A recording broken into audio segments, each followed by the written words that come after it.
మీరు మీ పిల్లలకు తాపే పాలు ఆరోగ్యకరమైనవని మీరు అనుకుంటున్నారా? మీ ఇంట్లో మీరు తాగే ప్రతి పాల చుక్క కూడా ఆరోగ్యకరమైనది కానే కాదు. ఎందుకంటే అది న్యాచురల్గా గేదెల నుంచో ఆవుల నుంచో తయారు చేసినటువంటి పాలు కానే కావు. ఇవి ఒక సర్ఫెక్సల్ నుంచి ఇంకా యూరియా నుంచి తయారు చేస్తున్నటువంటి పాలు ఇవన్నీ కూడా.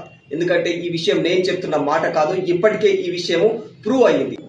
నిన్నటికి నిన్న గుజరాత్లో 300 లీటర్ల పాలతో 18 లీటర్ల పాలను తయారు చేశారు. అంటే ఈ లెక్కన మనం ఏ రేంజ్లో కల్తీ పాలను తాగుతున్నామో మీ ఊహకే వదిలేస్తున్నారు. మరి మీరు మీ పిల్లలకు తాపే పాలు న్యాచురల్ పాల కావా అని కనీసం ఆలోచించకుండా మీరు పాల ప్యాకెట్లు తెచ్చి మీ పిల్లలకు తాపినట్లయితే మీరు తాపేది పాలు కాదు, మీరు ఇచ్చేది నిజానికి విషం.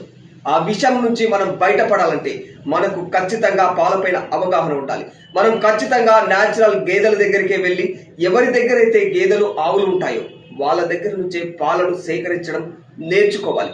అలా సేకరించిన పాలు మాత్రమే మన పిల్లలకు కానీ మన ఇంట్లో వాళ్ళకి కానీ తాపించాలి తప్ప ఈ విధంగా పాల ప్యాకెట్లు టెట్రా ప్యాకెట్లు తెచ్చి మీరు టీలకు కానీ కాఫీలకు కానీ లేకపోతే మీ పిల్లలకు పాలు అని చెప్పేసి పాల ప్రొడక్ట్లు తయారు చేసి మరి మీరు కనుక తినిపించి తాపిస్తే మాత్రం ఖచ్చితంగా మీ పిల్లల ఆయుష్ను మీరే హరించడం వల్ల అవుతారు.